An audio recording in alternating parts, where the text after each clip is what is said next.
കൃഷ്ണ. ഹരേ കൃഷ്ണ മാതാജി. ഹരേ കൃഷ്ണ. ഓം നമോ ഭഗവതേ വാസുദേവായ. ഹംസപാരാവതവ്രാതൈ തത്ര തത്ര നിഗൂഢിതം കൃത്രിമാൻ മന്യമാനൈ സ്വാൻ അതിഗൃഹ്യാതിരുഹ്യ ച. ഹരേ കൃഷ്ണ മാതാജി. ഹരേ കൃഷ്ണ. അനുത്തര കൃഷ്ണ മാതാജി. ഹരേ കൃഷ്ണ മാതാജി. കൃഷ്ണ. ഓം നമോ ഭഗവതേ വാസുദേവായ. ഹംസപാരാവതവ്രാതൈഃ തത്ര തത്ര നികൂചിതം കൃത്രിമാൻ മന്യമാനൈ സ്വാൻ അതിരുഹ്യാതിരുഹ്യ ച. ഹരേ കൃഷ്ണ മാതാജി. ഹരേ കൃഷ്ണ. ഡോക്ടർ വിജയകുമാരി അമ്മ മാതാജി. ഹരേ കൃഷ്ണ. ഹരേ കൃഷ്ണ. ഹരേ കൃഷ്ണ മാതാജി. ഓം ഹരേ നമോ ഭഗവതേ വാസുദേവായ. ഹംസപാരാവതവ്രാതൈ തത്ര തത്ര നികൂചിതം കൃത്രിമാൻ മാന്യമാനൈ സ്വാൻ അതിരുഹ്യാതിരുഹ്യ ച. ഹരേ കൃഷ്ണ. വിഷ്ണുപ്രിയ മാതാജി. വിഷ്ണുപ്രിയ. ഹരേ കൃഷ്ണ മാതാജി. ഹരേ കൃഷ്ണ. ഓം നമോ ഭഗവതേ വാസുദേവായ. ഹംസപാരാവതവ്രാതൈസ്തത്ര തത്ര നികൂചിതം കൃത്രിമാൻ മന്യമാനൈ സ്വാൻ അതിരുഹ്യാതിരുഹ്യ ച. ഹരേ കൃഷ്ണ. ഹരേ കൃഷ്ണ. ശോഭ മാതാജി. ഹരേ കൃഷ്ണ മാതാജി. കൃഷ്ണ. ഓം നമോ ഭഗവതേ വാസുദേവായ. ഹംസപാരാവതവ്രാതൈസ്തേ തത്ര തത്ര നികൂചിതം കൃത്രിമാൻ മന്യമാനൈ സ്വാൻ അതിരുഹ്യാതിരുഹ്യ ച. ഹരേ കൃഷ്ണ മാതാജി. ഹരേ കൃഷ്ണ. വസന്ത മാതാജി. ഹരേ കൃഷ്ണ മാതാജി.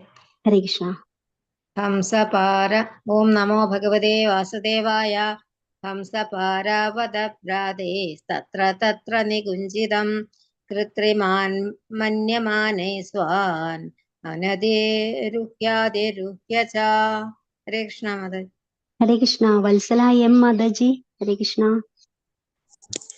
ഹരേ കൃഷ്ണ മാതാജി. ഹരേ കൃഷ്ണ. ഓം നമോ ഭഗവതേ വാസുദേവായ. ഹംസപാരാവതവ്രാതൈസ്തത്ര തത്ര നികുഞ്ചിതം കൃത്രിമാൻ മന്യമാനൈ സ്വാൻ അതിരുഹ്യാതിരുഹ്യ ച. ഹരേ കൃഷ്ണ മാതാജി. ഹരേ കൃഷ്ണ. രമണി മാതാജി. ഹരേ കൃഷ്ണ മാതാജി.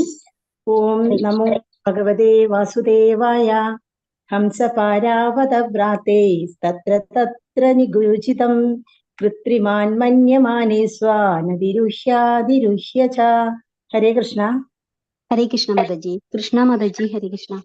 ഹരേ കൃഷ്ണ മാതാജി. ഹരേ കൃഷ്ണ. ഓം നമോ ഭഗവതേ വാസുദേവായ. ഹംസപാരാവതവ്രാതൈസ്തത്ര തത്ര നികൂചിതം കൃത്രിമാൻ മന്യമാനൈ സ്വാൻ അതിരുഹ്യാതിരുഹ്യ ച. ഹരേ കൃഷ്ണ. ഹരേ കൃഷ്ണ. വത്സല ഗോപാലൻ മാതാജി. ഹരേ കൃഷ്ണ മാതാജി. ഹരേ കൃഷ്ണ. ഓം നമോ ഭഗവതേ വാസുദേവായ. ഹംസപാരാവതവ്രാതൈസ്തത്ര തത്ര നികൂചിതം കൃത്രിമാൻ മന്യമാനൈ സ്വാൻ അതിരുഹ്യാതിരുഹ്യ ച. ഹരേ കൃഷ്ണ മാതാജി. ഹരേ കൃഷ്ണ. ഗീത സി മാതാജി. ഹരേ കൃഷ്ണ മാതാജി. ഹരേ കൃഷ്ണ. ഓം നമോ ഭഗവതേ വാസുദേവായ. ഹംസപാരാവതവ്രാതൈസ്തത്ര തത്ര നികൂചിതം കൃത്രിമാൻ മന്യമാനൈ സ്വാൻ അതിരുഹ്യാതിരുഹ്യ ച. ഹരേ കൃഷ്ണ മാതാജി. ഹരേ കൃഷ്ണ. ഗീത ഭാരതിയമ്മ മാതാജി.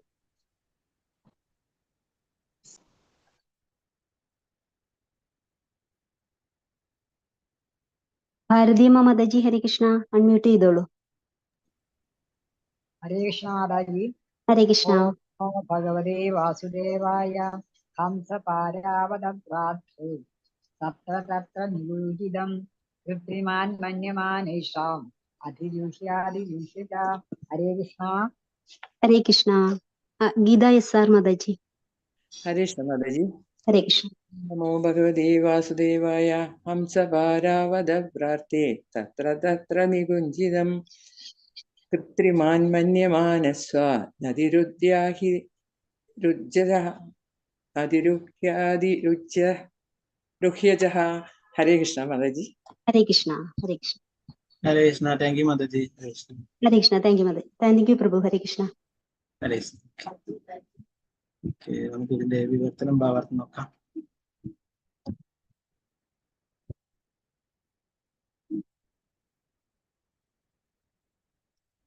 ഹംസാരണ്യങ്ങളുടെ പാരാവത മാടപ്രാവുകളുടെ വ്രാതി ബാഹുല്യത്താൽ തത്ര തത്ര അവിടെയും ഇവിടെയും നികൂചിതം സ്പന്ദിച്ചു. കൃത്രിമമായ മന്യമാനെ ചിന്തിക്കുക. സ്വാൻ അവയുടെ രീതിയിൽ തന്നെയുള്ള അതിരുഹ്യ ആവർത്തിച്ചുണരുന്ന ശാവും വിവർത്തനം ഭാവാർത്ഥം ചെയ്യും. ആ സ്ഥലത്ത് വളരെയധികം അരയന്നങ്ങളും മാടപ്രാവുകളും അതുപോലെ തന്നെ അവയെക്കാളധികം അവയെ അനുകരിച്ച് ജീവിക്കുന്ന കൃത്രിമ അരയന്നങ്ങളും മാടപ്രാവുകളും ഉണ്ടായിരുന്നു. അവ തങ്ങളെ പോലെ യഥാർത്ഥ അരയന്നങ്ങളും മാടപ്രാവുകളും എന്ന മിഥ്യാവിചാരത്തോടെ കൃത്രിമ അരയന്നങ്ങളോടും മാടപ്രാവുകളോടും മത്സരിച്ച് കൂടുതൽ ഉയരങ്ങളിലേക്ക് വീണ്ടും പറക്കുമായിരുന്നു. പ്രകാരം ആ പ്രദേശം അത്തരം പക്ഷികളുടെ ആരവങ്ങളാൽ സദാ പ്രകമ്പനം.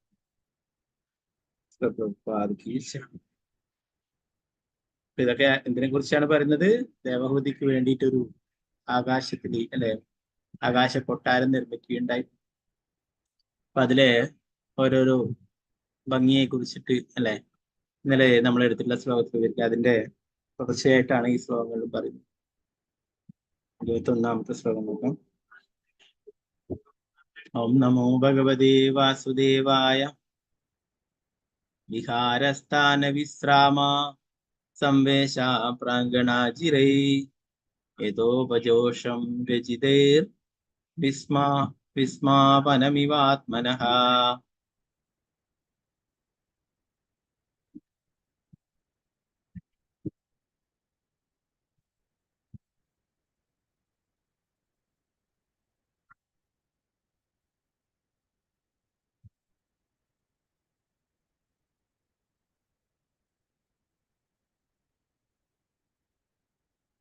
ആകാശ സൗധത്തിന് സകലവിധ സുഖസൗകര്യങ്ങളും മുൻനിർത്തി വിഭാവനം ചെയ്യപ്പെട്ട വിനോദ മൈതാനങ്ങളും വിശ്രമാലയങ്ങളും ശയനമുറികളും അകംപുറം മുറ്റങ്ങളും ഉണ്ടായിരുന്നു. അവയെല്ലാം മുനിക്കു തന്നെ അതിശയത്തിന് നിദാനം.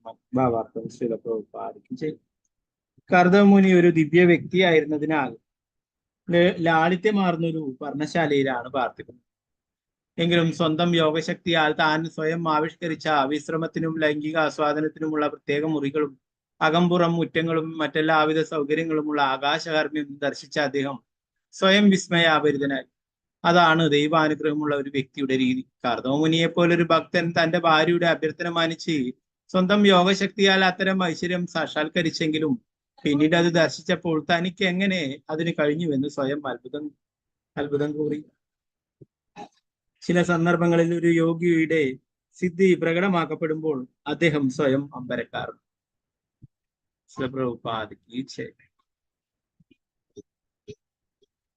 നാരായണൻ നമസ്കൃത്യ നരം ചൈവ നരോത്തമം ദേവീം സരസ്വതിം വ്യാസം തതോ ജയമധുരേ.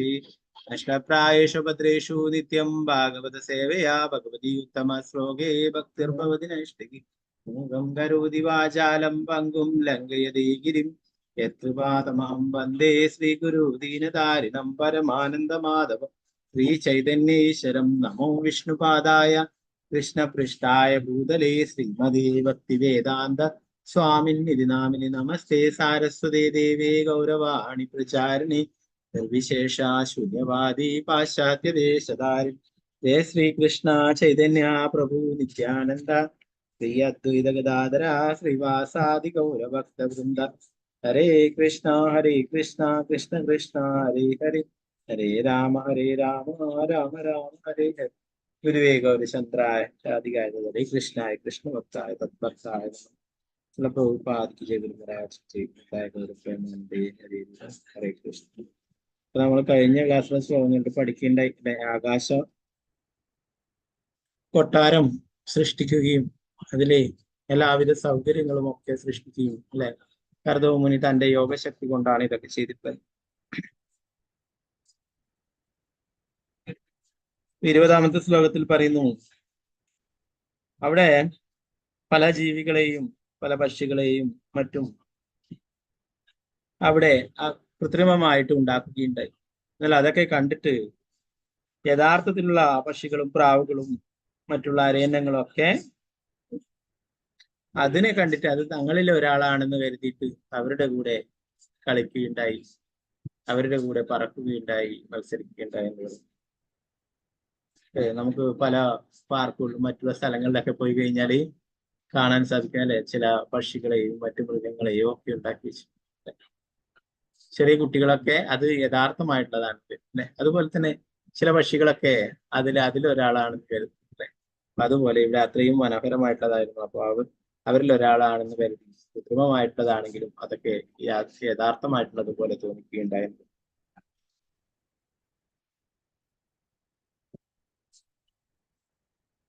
അതുപോലെ അടുത്ത ശ്ലോകത്തിൽ പറയുന്നു, ആകാശ സൗധത്തിലെ സകലവിധ സുഖ സൗകര്യങ്ങളും മുൻനിർത്തി വിഭാവനം ചെയ്യപ്പെട്ട വിനോദ മൈതാനങ്ങളും വിശ്രമാലയങ്ങളും ശയനമുറികളും അകംപുറം മുറ്റങ്ങളും ഉണ്ടായിരുന്നു. ഇവയെല്ലാം മുനിക്ക് തന്നെ അതിശയത്തിന് നിദാനമായി തോന്നി. ഇത്രയും വലിയ ഒരു ആകാശ കൊട്ടാരം ഉണ്ടാക്കിയും അതില് വലിയ മൈതാനങ്ങളും അതുപോലെ തന്നെ വിശ്രമമുറികളും ശയനമുറികളും ഒക്കെ ആയിട്ട് അല്ലെ. അപ്പൊ അത് തന്റെ യോഗസിദ്ധി കൊണ്ട് ഉണ്ടാക്കിയതാണെങ്കിലും അത് അദ്ദേഹത്തിന് തന്നെ അത്ഭുതം ഉണ്ടാക്കുകയുണ്ടായെന്ന് പറയും.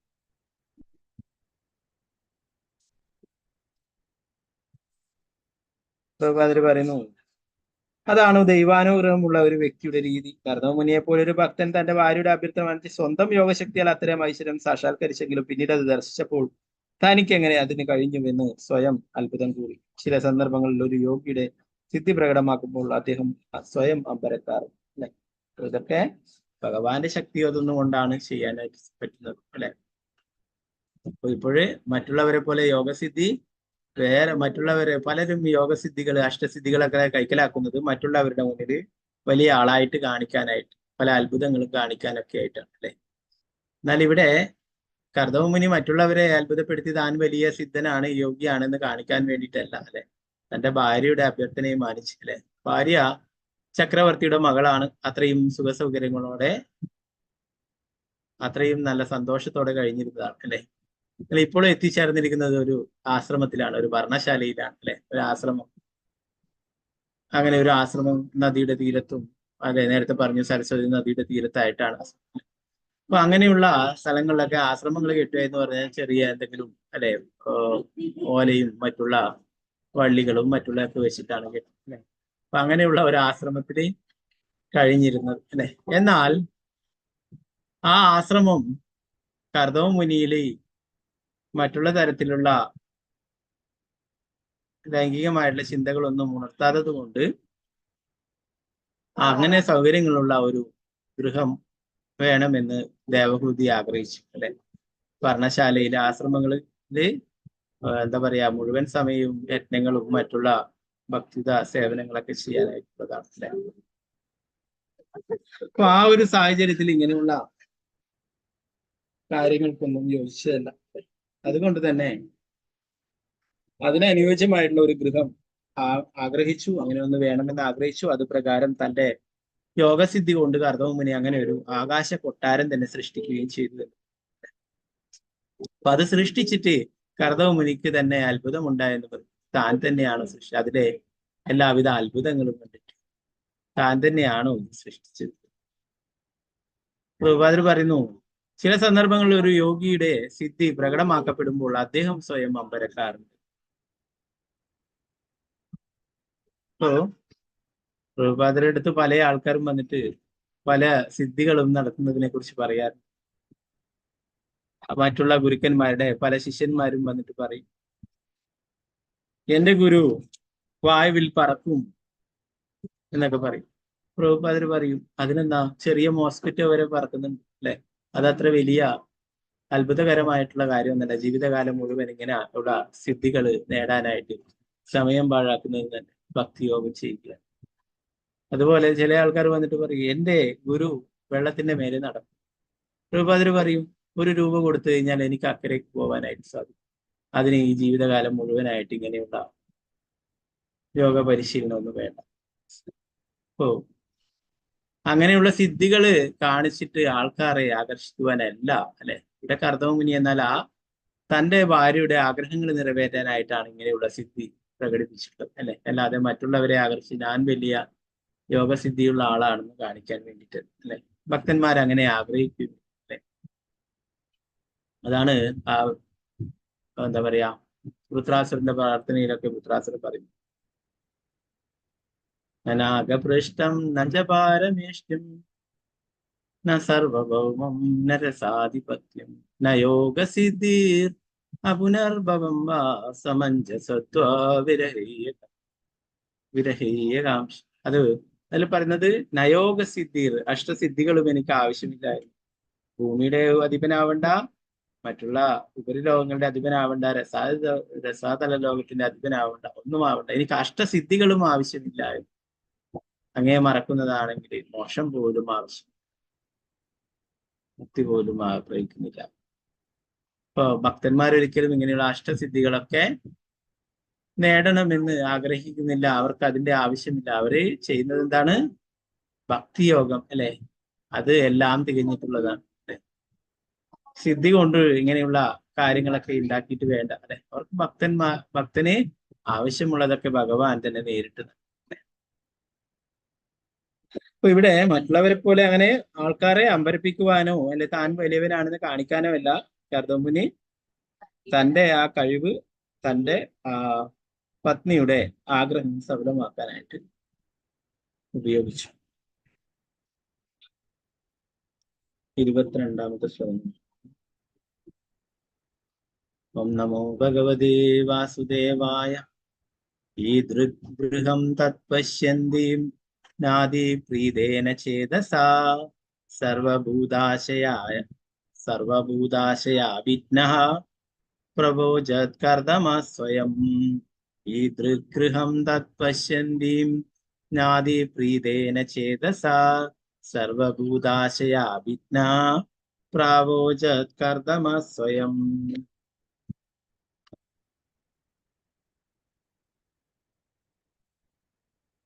ഞാൻ ഫോണിലാണ് ശാരീരിക കുറച്ച് സ്ലോവാണ്.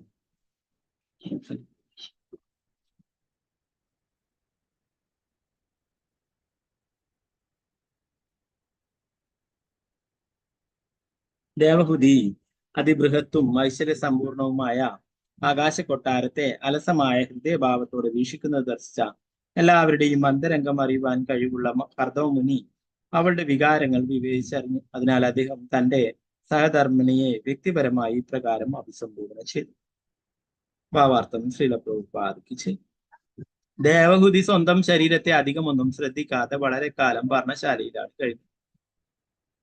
അവളുടെ ദേഹം അഴുക്കു പുരണ്ടതായിരുന്നു. വസ്ത്രങ്ങൾ അത്രയൊന്നും മനോഹരമായിരുന്നില്ല. ആകാശത്തിൽ അത്തരം ഒരു കൊട്ടാരം നിർമ്മിക്കാൻ കഴിഞ്ഞതിൽ കർദമുനി അതിശയിച്ചതുപോലെ അദ്ദേഹത്തിന്റെ പത്നി ദേവഹുതിയും അതിശയിച്ചു. അത്രയും ഐശ്വര്യസമ്പൂർണമായ കൊട്ടാരത്തിൽ അവൾ എങ്ങനെ ജീവിക്കും? കർദമുനിക്ക് അവളുടെ അമ്പരപ്പിന്റെ കാരണം ഗ്രഹിക്കാൻ കഴിയുകയും അദ്ദേഹം ഇപ്രകാരം പറയുകയും ചെയ്തു. 23ാമത്തെ ശ്ലോകം. ഓം നമോ ഭഗവതേ വാസുദേവായ.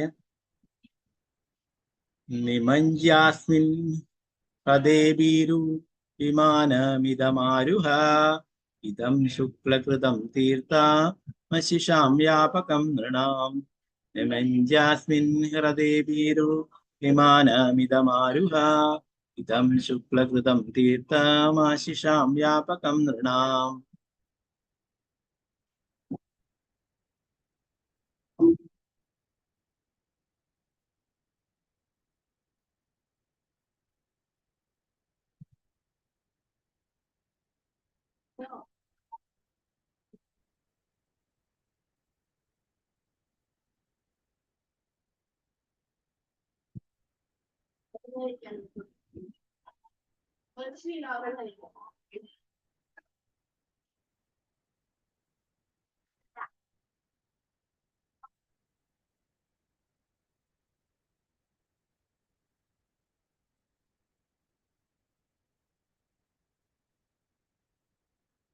ഓക്കെ, തീർത്ഥസ്ഥലങ്ങളിൽ പോവുകയും വിവർത്തനം. എന്റെ പ്രിയപ്പെട്ട ദേവഹുതി, നീ വളരെ ഭയന്നിട്ടുള്ളത് പോലെ തോന്നിക്കുന്നു. ആദ്യം ഒരു മനുഷ്യജീവിയുടെ സകല ആഗ്രഹങ്ങളും സഫലമാക്കാൻ കഴിവുള്ള ഭഗവാൻ വിഷ്ണുവിനാൽ സൃഷ്ടിക്കപ്പെട്ട ബിന്ദു സരോവര തടാകത്തിൽ സ്നാനം ചെയ്യുകയും അനന്തരം ഈ വിമാനത്തിൽ കയറുകയും ചെയ്യും. ഭാവാർത്ഥം ചെയ്യും. തീർത്ഥസ്ഥലങ്ങളിൽ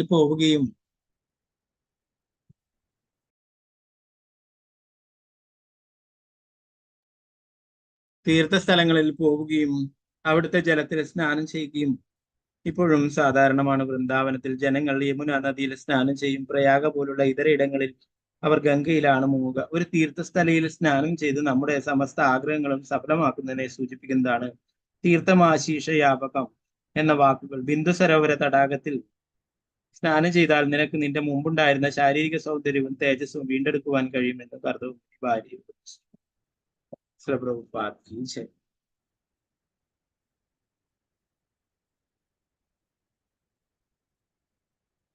അപ്പൊ ഇതിലൊക്കെ കണ്ടിട്ട്, ഈ കൊട്ടാരമൊക്കെ കണ്ടിട്ട് ദേവഹൂതിയും അമ്പരന്ന് നിന്നു എന്നാണ് പറയുന്നത് അല്ലെ. ദേവഹൂതി ഇത്രയും കാലം ആശ്രമത്തിൽ തന്നെ കർദമമുനിയുടെ കൂടെ തന്നെയാണ് കഴിഞ്ഞത് അല്ലെ. അവിടെ നല്ല പട്ടസാരിയൊക്കെ എടുത്ത് വളരെ സുന്ദരിയായിട്ടല്ല കഴിയുന്നത്. അവിടെ എല്ലാ സമയവും അവിടെ യജ്ഞങ്ങൾ നടത്തുകയും മറ്റൊക്കെ ചെയ്യുമ്പോൾ അതിന് വേണ്ടുന്ന സഹായങ്ങളൊക്കെ ചെയ്തു കൊടുക്കുകയും അവിടെ വൃത്തിയാക്കുകയും അല്ലെ, അങ്ങനെയുള്ള കാര്യങ്ങളൊക്കെ ചെയ്ത് ശരീരം ക്ഷീണിച്ചിരുന്നു എന്ന് നേരത്തെയുള്ള ശ്ലോകങ്ങൾ തന്നെ നമ്മൾ പഠിക്കും. യഥാർത്ഥത്തില് ചക്രവർത്തിയുടെ മകളായിട്ട് രാജകുമാരിയായിട്ട് ജീവിക്കുമ്പോൾ ഈ കാര്യങ്ങളൊന്നും ചെയ്തിരുന്നില്ല അല്ലെ. അവിടെ ധാരാളം പരിചാരകന്മാരൊക്കെ ഉണ്ടാവും ചെയ്യാനായിട്ട്. അല്ല, ഇവിടെ തന്റെ ഭർത്താവിന്റെ സേവനങ്ങൾ ചെയ്ത് ആ ഭർത്താവിന്റെ കാരുണ്യം നേടുകയുണ്ടായി അല്ലെ. നേരത്തെ പറഞ്ഞു ഭഗവാൻ നേരിട്ട് വന്ന് അനുഗ്രഹിച്ചിട്ടുള്ളതാണ് കർദമമുനി അല്ലെ. ആ ഭഗവാന്റെ അനുഗ്രഹങ്ങളും കാരുണ്യവും ഒക്കെ ആ കർദമമുനിക്ക് സേവനം ചെയ്തതിലൂടെ ദേവഹൂതിക്കും ലഭിക്കുകയുണ്ടായി എന്ന് പറഞ്ഞു. അപ്പോ ഇനി ഈ ആകാശ കൊട്ടാരത്തിലേക്ക് പോവാൻ ഇങ്ങനെയുള്ള ഒരു കോലത്തിൽ എങ്ങനെയാണ് പോകുമെന്ന് അമ്പരന്ന് നിൽക്കുകയുണ്ടായി അല്ലെ. എല്ലാം വസ്ത്രങ്ങളൊക്കെ മുഷിഞ്ഞ് ശരീരമൊക്കെ ശോഷിച്ച് അങ്ങനെയുള്ള ഒരു അവസ്ഥയിൽ ആയതുകൊണ്ടായിരിക്കാമെന്ന് കർദമമുനിക്ക് മനസ്സിലായി എന്ന് പറയും.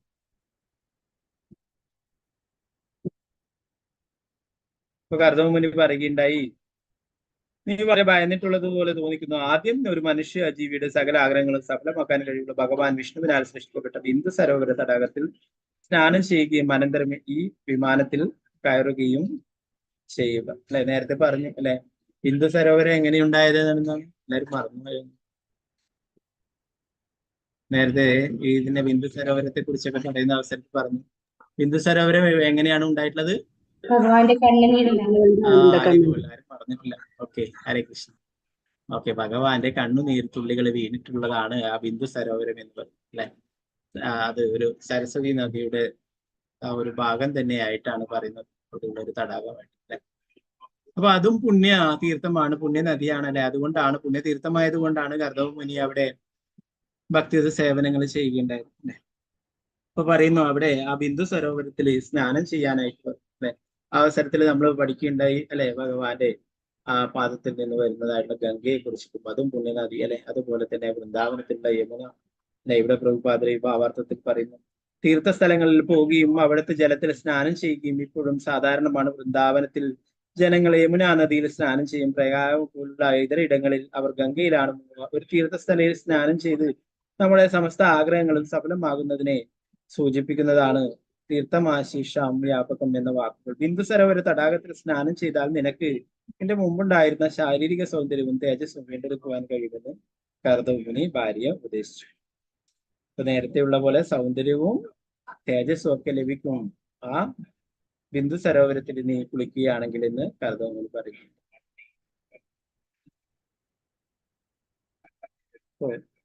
ഇവിടെ ബിന്ദു സരോവരത്തിന് ഇങ്ങനെയുള്ള ഗുണങ്ങളുണ്ടെന്ന് അല്ലെ. അപ്പൊ പലരും ആഗ്രഹിക്കും ഇനി നമുക്ക് നമ്മുടെ സൗന്ദര്യവും തേജസ്സൊക്കെ ലഭിക്കണമെങ്കിൽ ഇനി ബിന്ദു സരോവരത്തില് കുളിച്ചാൽ. ഗംഗയിലൊക്കെ കുളിച്ചു, അത് പാപമൊക്കെ തീർന്നു.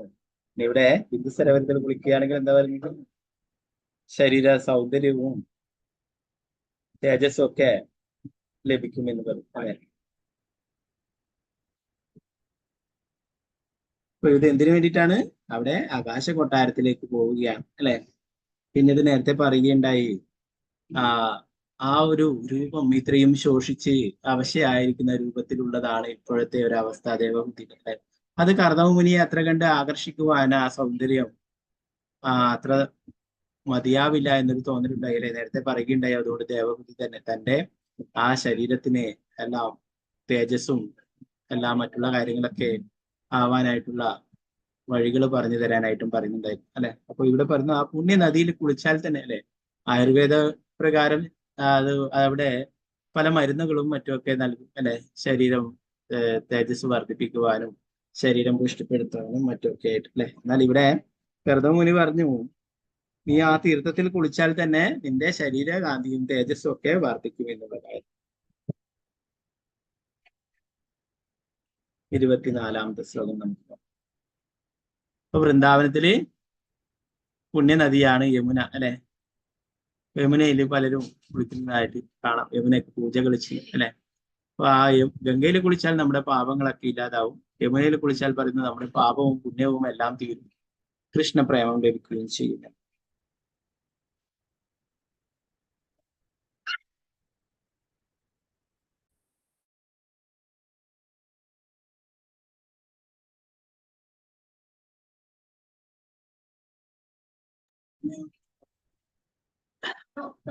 ഓക്കെ, അടുത്ത ശ്ലോകം നമുക്ക് നോക്കാം.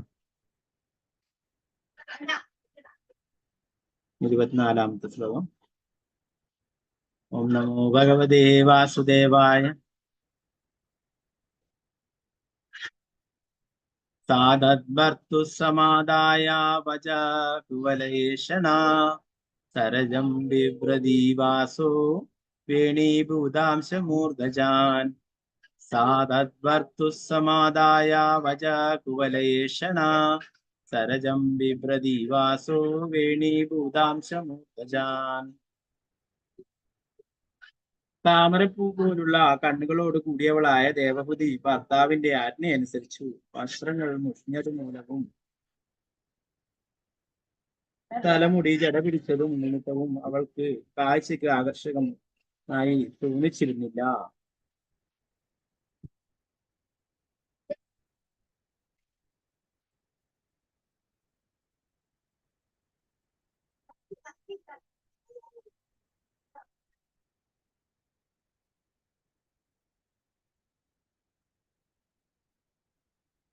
ഭാവാർത്ഥം ശ്രീല പ്രഭുപാദ് ജയ്. വർഷങ്ങളോളം ചീകി മിനുക്കാത്തത് മൂലം ജട പിടിച്ച് കുരുക്കുകൾ വീണ നിലയിലായിരുന്നു ദേവഹുതിയുടെ കേശഭാരം. മറ്റൊരർത്ഥത്തിൽ പറഞ്ഞാൽ അവൾ അവളുടെ ശരീരവും ശിഖിരഭാരവും വസ്ത്രങ്ങളും ആശാഭിലാഷങ്ങളും സുഖാശ്വാസങ്ങളും എല്ലാം ഭർത്തൃ ശുശ്രൂഷ വ്യഗ്രതയ്ക്കിടയിൽ പാടെ വിസ്മരിക്കുകയും അവഗണിക്കുകയും ചെയ്തിരുന്നു.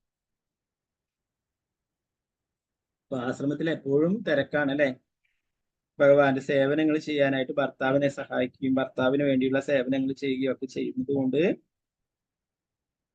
തന്നെ കുറിച്ചോ തന്റെ ശരീരത്തെ കുറിച്ചോ ഒന്നും ബോധവതിയായിരുന്നില്ല അല്ലെ. അതൊക്കെ മറന്നു ജീവിക്കുകയായിരുന്നു. ഇവിടെ പറയുന്ന താമരപ്പൂ പോലുള്ള കണ്ണുകളോട് കൂടിയവളായ ദേവഹുതി ഭർത്താവിന്റെ ആജ്ഞയനുസരിച്ച് വസ്ത്രങ്ങൾ മുഷിഞ്ഞത് മൂലവും തലമുടി ജടപിടിച്ചത് നിമിത്തവും അവൾക്ക് കാഴ്ചക്ക് ആകർഷകമായി തോന്നിച്ചിരുന്നില്ല. ജട പിടിച്ചു പോലെ മുടിയൊക്കെ ദിവസവും വാരി കെട്ടിയില്ലെങ്കിൽ അതൊക്കെ ജട പിടിക്കും അല്ലെ. അപ്പൊ ഇവിടെ എത്രയോ കാലമായിട്ട് ഇതൊന്നും ചെയ്തിരുന്നില്ല. അപ്പൊ ജട പിടിക്കുകയുണ്ടായി. അപ്പൊ ഇതൊന്നും അത്ര ഭംഗിയുള്ളതായിട്ട് തോന്നിച്ചിരുന്നില്ല.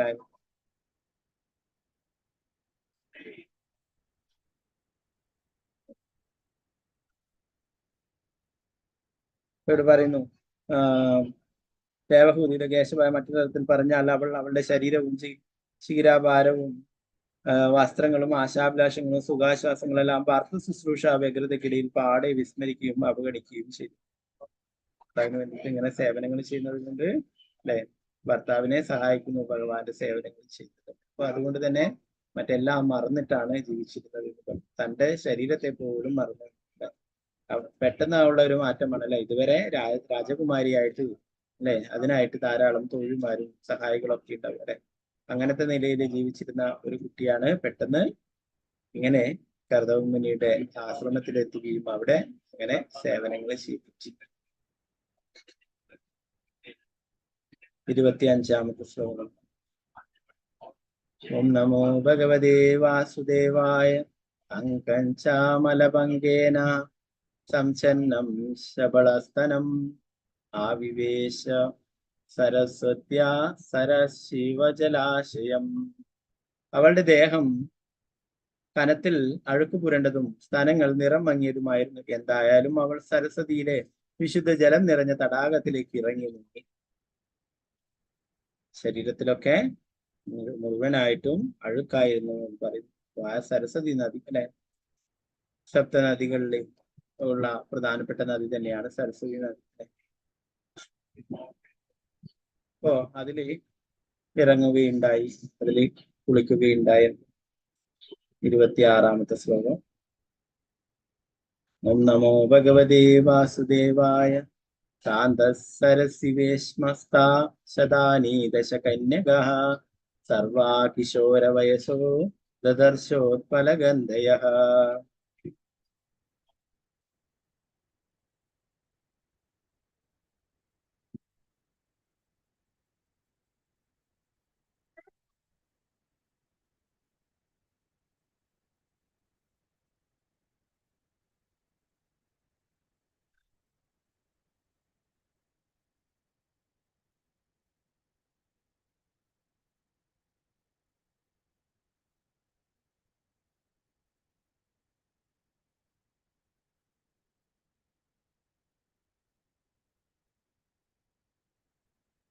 തടാകത്തിനുള്ളിലെ ഒരു ഭവനത്തിൽ അവൾ യൗവനം തികഞ്ഞ് താമരകളെ പോലെ സുഗന്ധം പരത്തുന്ന 1000 പെൺകുട്ടികളെ കണ്ടു.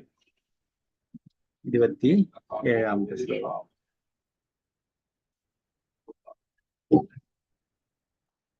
ഓം നമോ ഭഗവതേ വാസുദേവായ.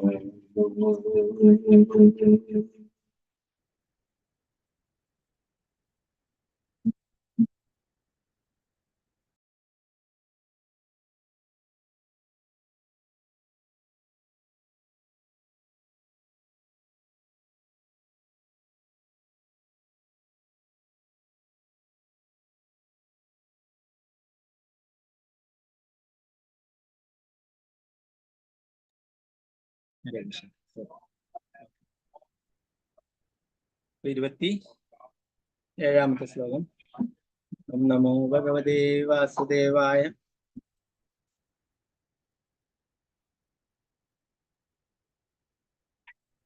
താം ദൃഷ്ട്വാ സഹസോസ്തായ പ്രൗജു പ്രാജ്വലയ സ്ത്രിയഃ വയം കർമ്മകരീസ്തുഭ്യം ശാദിനാ കരവാമകിം. അവളെ ദർശിച്ച തരുണികൾ പെട്ടെന്ന് എഴുന്നേറ്റ് തൊഴുകൈകളോടെ പറഞ്ഞു, ഭവതിയുടെ കന്യകമാരായ പരിചാരകമാരാണ് ഞങ്ങൾ.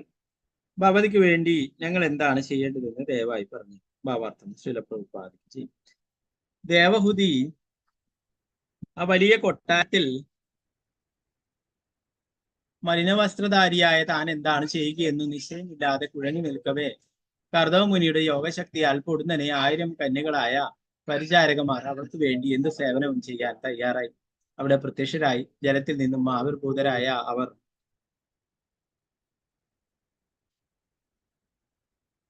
ദേവഹുതിയുടെ സവിധത്തിൽ സന്നിഹിതരായി സ്വയം സേവികമാരായി സമർപ്പിച്ച് അവളുടെ ആജ്ഞകൾക്ക് കാത്തുനിന്നു.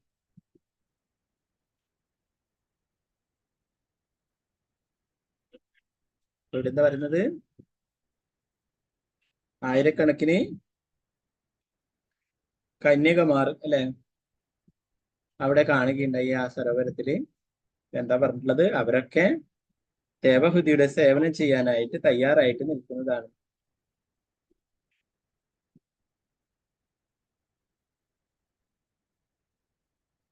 നേരത്തെ ആകാശ കൊട്ടാരം നിർമ്മിച്ച് അതിൽ പല അത്ഭുതങ്ങളും സൃഷ്ടിക്കുകയുണ്ടായി അല്ലെ. അപ്പൊ ഇവിടെ അതുപോലെ തന്നെ ആ ബിന്ദു സരോവര തടാകത്തിലും അനേകം കന്യകമാർ, ആയിരക്കണക്കിന് കന്യകമാർ ദേവഹുതിക്ക് സഹായത്തിനായിട്ട് അവിടെ തയ്യാറായി നിൽക്കുകയുണ്ടായിരുന്നു. 28-ാമത്തെ ശ്ലോകം. അപ്പൊ ഇതിന് കാര്യം വലിയ ഭാവാർത്ഥങ്ങളൊന്നും ഇല്ല, അതുകൊണ്ടാണ് ഞാനിത് വേഗത്തിൽ എടുത്തിട്ട് പോകുന്നത്. ഓക്കെ, ഭഗവാന്റെ അവതാരം കപിലദേവനായിട്ട് ഭഗവാൻ അവതരിക്കുന്നതാണ് അല്ലെ. കുറച്ച് വേഗത്തിൽ പോവാം.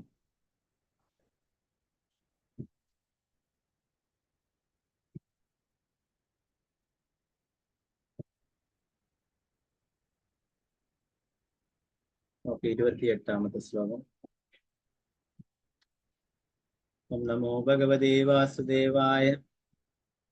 സ്ഥാനേന ത്വം മഹാർഹേണ സ്നാപയിത്വാ മനസ്സിനീം ലുഗുലേ നിർമ്മലേ നൂത്നേ ദദൂരസ്യേ ച മാനദാ.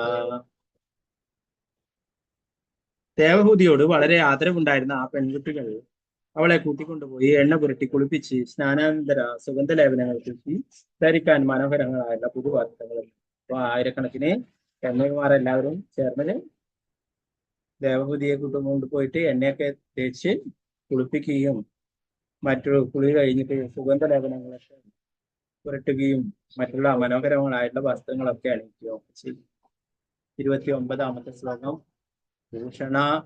ഭൂഷണാനി പരാർദ്യാനി വരീയാം ശ്രീമന്ദിച്ച അന്നം സർവഗുണോപേതം പാനം ചൈവാമൃതാസവം. അവർ അനന്തരം അവളെ അമൂല്യങ്ങളും അതിശ്രേഷ്ഠങ്ങളുമായ തിളങ്ങുന്ന ആഭരണങ്ങളാൽ അലങ്കരിച്ചു. പിന്നീട് മേന്മയുറ്റ ഭക്ഷണവും മധുരവും ആസവം എന്നു പേരുള്ള ലഹരി പാനീയവും കഴിപ്പിച്ചു. ഭാവാർത്ഥം ശ്രീ പ്രഭുപാദിക്ക് ചെയ്യും. ആസവം മദ്യമല്ല, മറിച്ച് ഒരു ആയുർവേദ ഔഷധക്കൂട്ടാണ്. പ്രത്യേക മരുന്നുകൾ നിർമ്മിക്കുന്ന അത് ശരീരത്തിന് ഉണർവും ഉന്മേഷവും പ്രദാനം ചെയ്യാൻ ഉദ്ദേശിച്ചതാണ്. ആയുർവേദ മരുന്നുകളുടെ എന്താ പറയാ ആസവം എന്ന് പറഞ്ഞിട്ടുണ്ട് അല്ലെ. അത് പറയും അരിഷ്ടങ്ങൾ എന്ന് പറയുന്ന പോലെ തന്നെ അരിഷ്ടം പോലുള്ള ഒരു വസ്തു തന്നെയാണ് ആസവം എന്ന് പറഞ്ഞിട്ട് അതുപോലുള്ള ഒരു മരുന്ന് തന്നെയുണ്ട്. അപ്പൊ അത് പ്രഭുപാദരിയുടെ പറയുന്നു അത് എന്താ പറയാ മദ്യമല്ല, അത് ലഹരി വസ്തുവല്ല, മദ്യമല്ല, അത് ഔഷധക്കൂട്ടാണ്. അത് ശരീരത്തിന് ഉണർവും ഉന്മേഷവും ഒക്കെ പ്രദാനം ചെയ്യാൻ വേണ്ടി ഉദ്ദേശിച്ചിട്ടുള്ളതാണ്. ബാക്കി ഭാഗങ്ങൾ നമുക്ക് നാളത്തെ ക്ലാസ്സിൽ എടുക്കാം. ഓക്കെ, 29 വരെയുള്ള ശ്ലോകങ്ങളായി അല്ലെ. 30ാമത്തെ നമുക്ക് നാളെ. ഹരേ കൃഷ്ണ. അനന്തരായ ശ്രീമദ് ഭാഗവതം ശ്രീല പ്രഭുപാദിക്ക് ജയ ഗുരു മഹാരാജ് കി ജയ. നിതായ ഗൗര പ്രേമാനന്ദേ ഹരേ. ഹരേ കൃഷ്ണ.